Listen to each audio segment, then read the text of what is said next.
नमस्कार दोस्तों, मैं पूजा प्रजापति अहमदाबाद गुजरात से आपके साथ फिर से। कोरोना की इस महामारी में देश में तीसरा लॉकडाउन भी जारी हो चुका है। हाँ, ये अलग बात है कि इस बार मोदी जी टीवी पर नहीं आए, लेकिन इसकी वजह से अंधभक्त अभी भी सदमे में हैं। खैर, हम तो देशभक्त हैं, हमें तो देश हित की बात करनी है। मित्रों,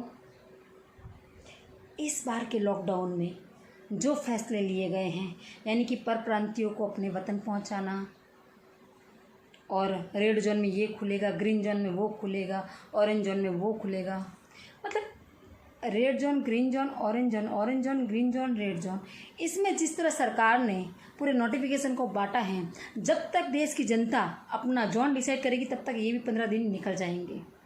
अब बात आती है कि ये जो परप्रांतियों को भेजने का फैसला है, कई बार विपक्ष के द्वारा, सोनिया गांधी जी के द्वारा, राहुल गांधी जी के द्वारा बार बार कहने के बावजूद भी मोदी जी ने ये फैसला नहीं लिया। मोदी जी का एटीट्यूड है भाई, उनका ईगो हट नहीं होना चाहिए। यानी जो चीज़ें जब करनी चाहिए तब मोदी जी नहीं करते हैं, लेकिन बाद में 10 दिन के बाद वही यूज़ करके खुद की अपनी तालियां जरूर पिटवाते हैं। 22 मार्च को जिस दिन जनता कर्फ्यू था, उस वक्त थाली कटोरा जो भी बजाना था वो बजवाया। उस दिन मात्र देश में 236 केस थे, और उस वक्त 3 दिन का टाइम हमारे पास था कि जहां पर इन प्रांतियों को अपने वतन भेजा जाए।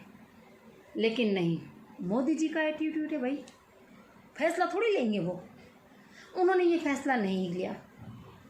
जब 21 दिन का लॉकडाउन जाहिर किया 25 तारीख को, 25 मार्च को, उस वक्त भी देश में 627 केस थे और 12 मौतें हो चुकी थी देश में। उस वक्त भी मोदी जी ने ये फैसला नहीं लिया। फिर 15 अप्रैल को दूसरा लॉकडाउन जब जाहिर किया, तब भी देश में 11,625 केस हो चुके थे, 398 मौतें हो चुकी थी। फिर भी परप्रांतियों को भेजने का सरकार ने फैसला नहीं लिया। तब जाके पता चला कि इनको न तो हम खाना प्रोवाइड कर रहे हैं, और सूरत जैसे जिलों में से लोग सड़कों पर हजारों की तादाद में, मजदूर वर्ग, लाचार वर्ग सड़कों पे आने लगा, और 1500 किलोमीटर की दूरी तक पैदल ही चलने लगा। तब जाके शायद सरकार को ऐसा लगा कि ये तो हमारी बेइज्जती हो रही है, क्योंकि विकास तो वैसे ही पगलाया हुआ है इनका पहले से ही। फिर जाके आज तीसरे लॉकडाउन को 3 मई, यानी कि 3 मई को जो नया लॉकडाउन जाहिर किया है, वहाँ पे 40,000 केस हो चुके हैं और 1300 मौतें हो चुकी हैं। एक तरफ केंद्र सरकार ने रातों रात एक गवर्नमेंट नोटिफिकेशन दे दिया कि 17 मई तक हमारा लॉकडाउन जारी रहेगा। दूसरी तरफ राज्य सरकार ने, आधों ने स्वीकार किया, आधों ने नहीं किया। यानी केंद्र सरकार और राज्य सरकार के बीच में भी कोई तालमेल नहीं है, और एक राज्य सरकार के साथ दूसरे राज्य सरकार का भी कोई तालमेल नहीं है। यानी इन सब में पिस रहा है ओनली पब्लिक का मजाक बना रहे हो तुम सब लोग मिलके। केंद्र सरकार बोलती है कि रेड जोन में ये सब खुलेगा, ग्रीन जोन में ये खुलेगा, ऑरेंज जोन में ये खुलेगा, जबकि गुजरात सरकार अभी जस्ट उन्होंने सारे नोटिफिकेशन रद्द करके बोल दिया कि हम तो कुछ नहीं खोलेंगे, यहाँ पे तो कर्फ्यू लगाएंगे। मतलब क्या कर रहे हो? पब्लिक के साथ खेल रहे हो तुम सब मिलके। एक राज्य सरकार से बंदा निकलता है, मजदूर निकलता है, लाचार आदमी निकलता है, दूसरा राज्य सरकार अपनी बॉर्डर पर मना कर देता है कि हम इनको आने नहीं देंगे, अपने यहाँ पे राज्य में घुसने नहीं देंगे। यानी क्या तमाशा लगा रखा है पब्लिक का हम सबका? क्यों खेल रहे हो हमारे साथ इस तरह से? जब आपको अपने बोले हुए शब्दों पर, आपके जाहिरनामे पर ही आपको जब विश्वास नहीं है, जब आप उसके ऊपर ही काम नहीं कर सकते हो, तो क्यों गुमराह कर रहे हो देश की 130 करोड़ जनता को? कितने करोड़ मजदूर हैं, कितने करोड़ लाचार लोग हैं, ये तुम्हें पता नहीं है? गोदी मीडिया अपने अलग अलग आंकड़े बताकर और गुमराह कर रहा है। यानी लोगों की धीरज अब कम होती जा रही हैं। लोग अब अपनी धैर्य खोते जा रहे हैं, क्योंकि हर बार उनको गुमराह किया जा रहा है। सरकार के पास कोई भी मेडिकल का सामान नहीं है, पीपीई की किट खरीदने के उनके पास पैसे नहीं है। गुजरात की हालत वुहान जैसी बनती जा रही है, और गुजरात मॉडल को मोदी सरकार प्रेजेंट नहीं कर पा रही है कि ये कितनी भयावह स्थिति है यहाँ पर। यानी झूठ बोल रहे हो आप, लोगों को गुमराह कर रहे हो आप। लगातार केस में बढ़ोतरी होती गई है, और आज वापस एक नया जुमला लाए वो, ये फूल बरसाने वाला। फूल बरसाएंगे। वैसे भी लॉकडाउन है, ज़्यादातर स्टाफ तो छुट्टी पे रखा गया है, मतलब घर पे रखा है। तो पूरे देश में ये कचरा करते घूमेंगे। ये फूल आज अच्छे लग रहे हैं, इनकी सुगंध आएगी, 2 दिन और पड़े रहेंगे यहाँ पे। हॉस्पिटल के आसपास गंदगी होगी, वो सड़ेंगे, और वो गंदगी जो होगी वो वातावरण में फैलेगी, उससे बीमारी में और इजाफा होगा। वाह मोदी जी, हम तो सोचे थे कि इतने दिन से 40 दिन से लॉकडाउन में बैठे हैं, देश का पर्यावरण अच्छा हो गया। आपने तो 1 सेकंड में इसको बिगाड़ने का कारस्तान कर दिया।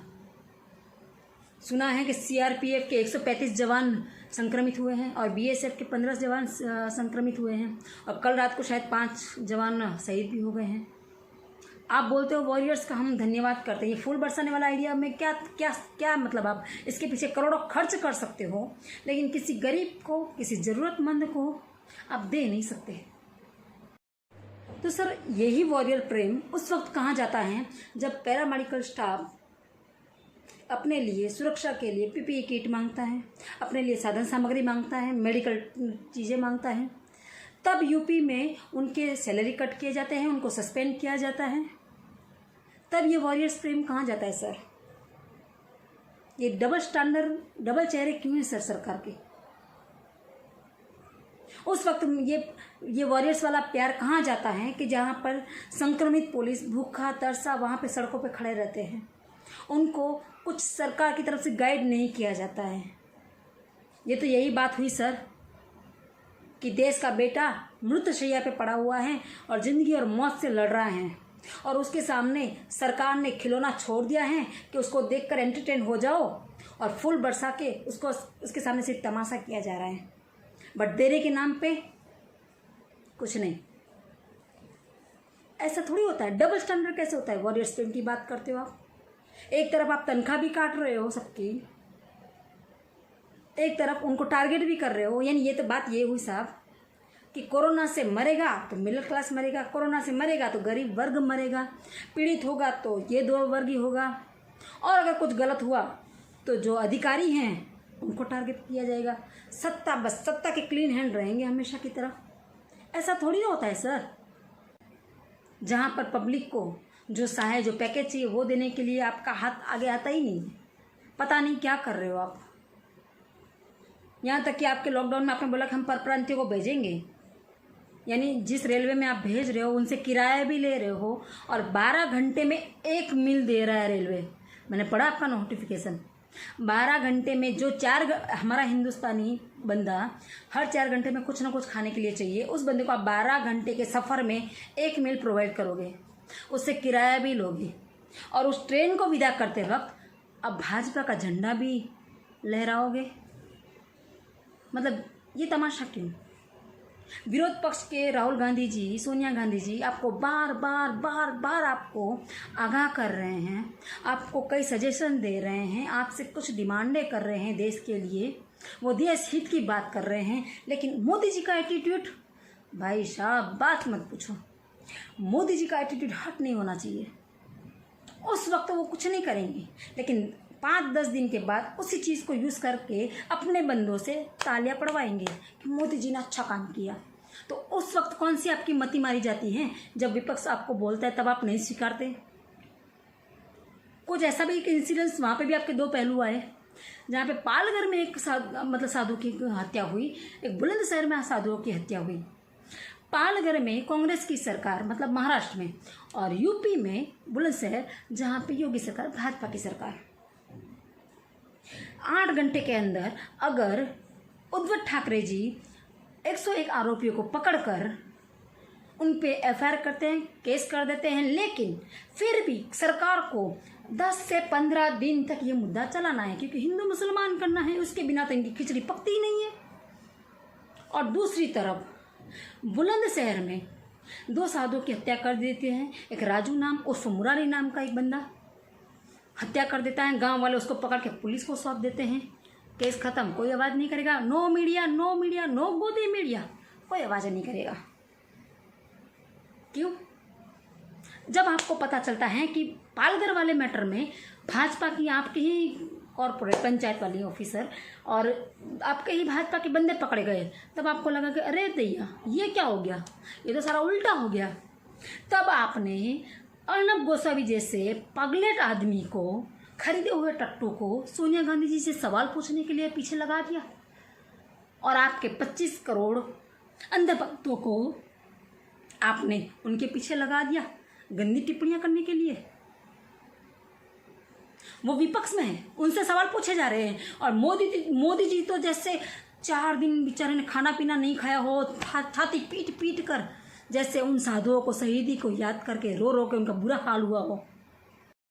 हर चीज़ में दोगलापन आपका। अगर एक कैनेडियन सिटीजनशिप वाला बंदा नरेंद्र मोदी जी का इंटरव्यू लेता है कि आप आम खाते हो, आप दाल खाते हो, तो वो बेस्ट एपिसोड। और अगर देश की चिंता करने वाले अर्थशास्त्री रघुराजन जी अगर राहुल गांधी जी से बात करते हैं, उनको इंटरव्यू देते हैं, तो वो घातक, वो मूर्खता। मतलब आप जैसे न चाहे वैसे देश नाचता रहे, बाकी कोई देश का सोचे ही नहीं। यही बात हुई ना सर। दोगलापन क्यों सर? आप नफरत की आपको नफरत की आग पता चलती है? कोरोना लोगों के दिमाग में यहाँ पे घर कर चुका है, लोगों की मानसिक स्थिति बिगड़ रही है। कुछ विद्यार्थी पढ़ाई के डर से, पढ़ाई नहीं होने की वजह से आत्महत्याएं कर रहे हैं। कुछ युवान अपने परिवार को पाल न सकने की वजह से घर में ही आत्महत्या कर रहे हैं। 4 दिन बाद पता चलता है कि उनके घर में आत्महत्या हुई है। यानी आप समझ रहे हो कि देश कितनी खराब परिस्थिति से निकल रहा है। इस 40 दिन के लॉकडाउन के पीरियड में आपने तमाशा तो अच्छे करवाए। 9 तारीख 9 मिनट वाला तमाशा भी अच्छा किया था, जिस दिन 250 लोग मर चुके थे। उस वक्त भी आपने पूरी रात फटाके जलवाए लोगों से। बेस्ट आप करवा सकते हो ये तमाशा। शायद आप बगलामुखी जी का कुछ वक्त होंगे कि आप इतनी सम्मोहित विद्या करते हो कि आपके 15-20 मिनट के भाषण पे लोग पागल होके सोशल मीडिया पे ऐसे कूद पड़ते हैं जैसे हमने तो कुछ उनका लूट लिया, हम तो हिंदुस्तानी है ही नहीं। तो आप इस 15 मिनट का उपयोग करके कुछ देश के लिए अच्छा फैसला नहीं ले सकते? देश की जनता को क्या चाहिए कि जब तक आप लॉकडाउन रखते हैं, यानी 4 महीना 6 महीना जो भी आप कहें, मोदी जी को बहुत फॉलो करते हैं लोग, तो भले वो अपना वो ट्रम्प अनफॉलो करे, लेकिन मोदी जी को हिंदुस्तानी फॉलो करते हैं। तो आप इन 15 मिनट में ऐसा कोई फैसला नहीं ले सकते कि जहां पर हर वर्ग सुखी हो? 68,000 करोड़ आप उन माल्या, नीरव मोदी, उन लोगों के माफ़ कर सकते हो, तो हमारे हिंदुस्तान की जनता तो 130 करोड़ ही है। हम इतना तो मांगते ही नहीं आपसे। हम कौन सा करोड़ मांग रहे भैया आपसे? आपने 2014 में 15 लाख का वायदा किया था। अरे आप लाख रुपए दे दो, 14 लाख अपने PM केयर में दान रख लो, लेकिन कोई फैसला तो लो। लोगों के व्यवसाय बंद पड़े हैं, धंधे बंद पड़े हैं सर, परिवार पालना मुश्किल हो रहा है। लाइट बिल, इलेक्ट्रिसिटी का बिल लंबा आने वाला है, कहाँ से भरेंगे? लोगों के हफ्ते चढ़ रहे हैं, 15-15, 20-20 हज़ार की किस्तें मकानों की, उनकी दुकानों की, उनकी ऑफिसों की। आपने बोला कि 33% स्टाफ के साथ आप ऑफिस से चालू रख सकते हो, लेकिन ये 33% जो ऑफिस से चालू रहेंगी, मतलब स्टाफ के साथ, वो 33% स्टाफ कहाँ से आएगा? Green zone, orange zone, red zone, कौन से जोन से आएगा? यानी ग्रीन जोन वाला आएगा तो वो अच्छा, और रेड जोन वाला आएगा उसके साथ मिक्स होगा, यानी वो ग्रीन वाला रेड और रेड वाला ग्रीन। जोन में मत बांटो साहब। या तो आपको लॉकडाउन करवाना है तो स्ट्रिक्टली आप पालन करवाओ। देश की जनता 6 महीना 12 महीना अंदर रहने के लिए तैयार है, लेकिन आप पैकेज जाहिर करो। आप नहीं कर रहे हो क्योंकि आपको भी पता है कि लॉकडाउन समाधान नहीं है। अब ये परप्रांतीय वाले लोग जो अपने गांव में, मोहल्ले में, नगर परिषद में जाते हैं ना, उनको वहाँ पे गांव वाले उनके घर में नहीं जाने दे रहे हैं। कोरोना यहाँ पे बैठ गया, यहाँ पे दिमाग में कि नहीं, तुम 14 दिन यहीं रहोगे, तुम हमारे गांव को बर्बाद कर दोगे, तुम हमारे गांव को नुकसान कर दोगे, तुम हमारे गांव को रोग फैला दोगे। ये भाईचारा कहाँ गया हमारा sir? Because of you only sir. आपका वो जो थाली बैंड वाला, टोटका वाला जब डिक्लेयर किया था ना, 236 केस थे, तब आपको ये डिक्लेयर करना था, उनको अपने वतन भेजना था सर। जय हिंद, जय भारत।